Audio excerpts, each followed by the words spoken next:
U.S. attacks against China have shifted to a fresh round of arbitrary threats, forbidding travel to the United States by employees of Huawei and by Chinese Communist Party members and their families. I mean, the reasoning behind it is astounding. This escalating China-U.S. drama scares and saddens many international expats.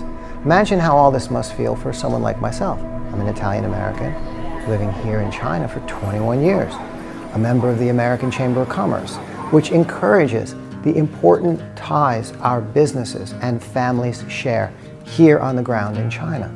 And I have to watch American leadership act like this. It's another week, and Secretary of State Mike Pompeo took fresh aim at China again, saying the United States would impose visa restrictions on Chinese firms like Huawei that he accused of facilitating human rights violations. A telecom company. That telecommunications companies around the world should consider themselves on notice that if they do business with Huawei, they are doing business with human rights abusers. This is incredible. Pick a country and imagine them saying to you, if you do business with Verizon in the United States, you are doing business with a company and country that has killed millions of innocent civilians in Vietnam, Cambodia, and all across the Middle East. That is the warmongering history of the United States, is it not? And we must consider their human rights abuse and neglect with close to 1 million homeless people wandering America's streets. Yet another round of rescue packages puts most of the trillions where? To rebuild society? No. Once again, directly in the hands of the wealthy. The precious right to protest and complain shouldn't be necessary in the first place. That's the point.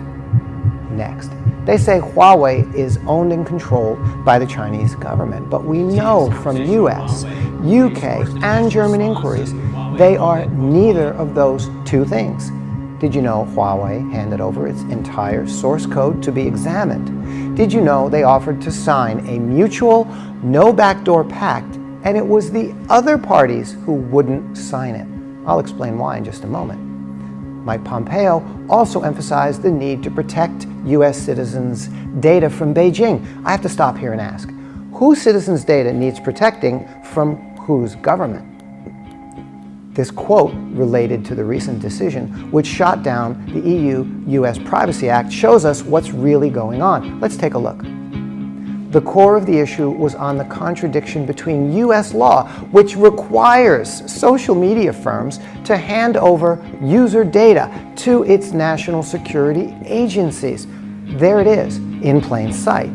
The very accusation which Huawei is not doing is exactly what the United States is doing to every American citizen. Here's another question. We all know that China doesn't allow Facebook and Twitter, instead going with its own Weibo and Youku and Douyin and WeChat. So we do understand there is competitive rivalry in the world. But answer me this. Have you ever heard China's government officials actively encourage and bully the rest of the world to ban, to stop using Facebook or Twitter or YouTube?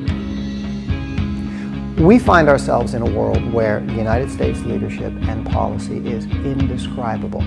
A fall from global leadership rooted in the old legacy of their imperialism and in such sharp contrast to the genuine good that America has done for the world.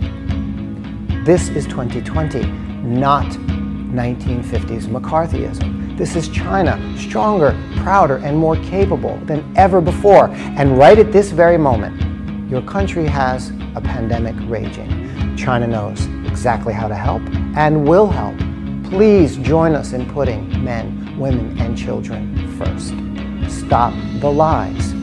Show some compassion and respect.